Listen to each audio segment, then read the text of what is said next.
Hey everyone, and welcome to today's Explainer. We're diving into a true botanical survival story today. We're pulling our insights directly from this really fascinating gardening blog post called Notes on Gardening, Part 883, The Unexpected Return of Caladium-humboldtii.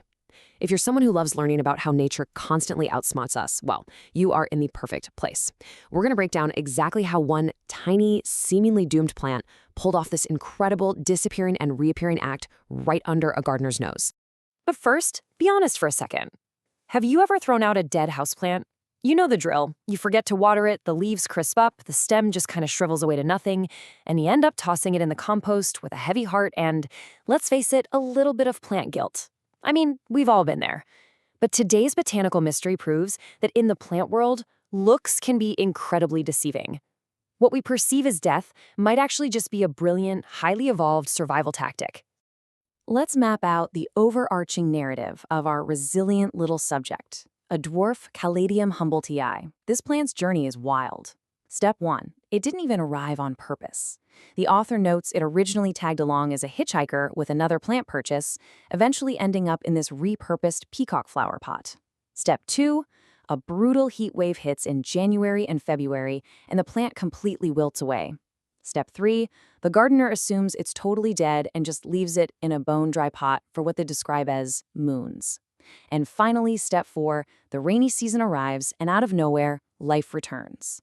Okay, let's dive into this. Part 1. The heat wave fakeout, or a crisis of dehydration. So picture this. Between January and February, the author's front balcony turned into an incredibly harsh environment. During this brutal extreme heat wave, the tiny caladium was left completely exposed without a single drop of relief. The biological stress happening here is super specific. The plant was literally losing water faster than its root system could possibly take it in. When a plant hits this severe of a deficit, it basically has a choice, right? It can keep trying to maintain its beautiful above-ground leaves and entirely dry out, or it can initiate a severe emergency protocol. The caladium chose the latter. It sacrificed its foliage. The leaves completely wilted and just vanished into the soil. To the naked eye, it literally ceased to exist. Which brings us to this incredibly relatable quote directly from the source. The author says, "I honestly thought the plant was a goner." The visual evidence was so convincing that the gardener didn't even bother to dig around in the dirt to check for root rot. The pot was simply abandoned. It just sat there, completely dry on the front balcony for moons. It is the ultimate low point in our story. The stage is entirely empty. Moving on to Part 2, the botanical secret, the science of tubers. So here's the thing. Nature always has a backup plan. Let's shift our perspective from a mournful gardener to a curious botanist for a second, because beneath that dry, barren soil, a remarkable piece of biology was quietly waiting. The plant wasn't dead at all. It was just hiding inside its tuber. You see, caladiums don't just rely on delicate roots. They propagate via these specialized underground stems called tubers. When that intense heat wave hit and the plant realized it was losing water way too rapidly, it deliberately entered a protective dormancy phase. It drew all of its remaining energy down into this biological bunker beneath the soil, just waiting out the crisis. And this brilliantly illustrates the sheer adaptability of the tuber. On one extreme, we have the trigger for dormancy, the dry, parched heat of the balcony, forcing the plant to wilt and retreat underground to protect itself. But on the flip side, we have the exact opposite conditions needed to break that dormancy: high humidity, constant moisture, and the arrival of a rainy season. The tuber basically acts as a highly sensitive environmental sensor, reading the weather from beneath the soil to determine exactly when it's safe to emerge again. Which leads us to Part 3, triggered by the rain, the resurrection.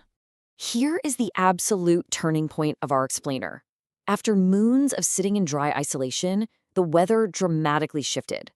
The heat wave finally broke, and a relentless rainy season settled over the garden. And the scale of this weather shift was massive. The author notes that for months, they were experiencing heavy rainfall, sometimes seeing 2 to 3 sessions of rain every single day. I mean, imagine the sheer volume of water fundamentally altering the microclimate of that garden.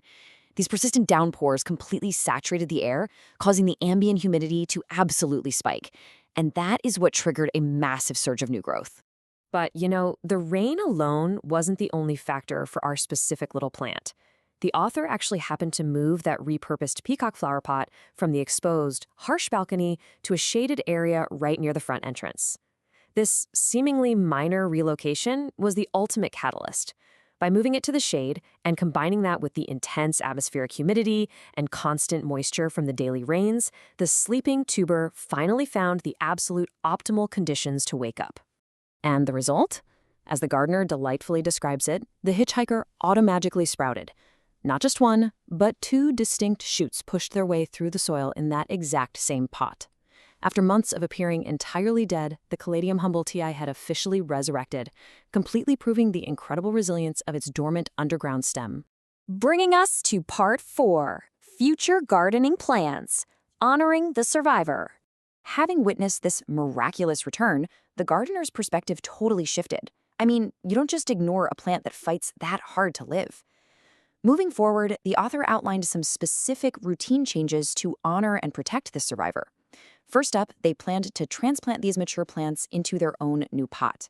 And the author clarifies that this is a dwarf variety, so its small size doesn't mean it's just a baby seedling. So the crucial point is ensuring they never dry out like that again. To combat this, they're planning to use leca balls on the surface of the soil to retain moisture.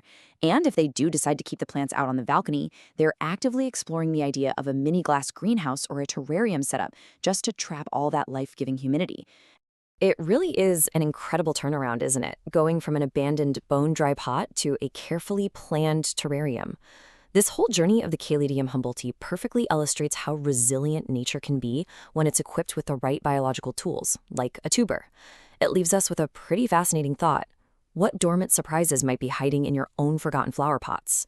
Before you toss out that next dead plant, you might just want to wait for the rain. Thank you so much for joining me for this explainer, and definitely keep your eyes peeled for the hidden wonders right in your own backyard.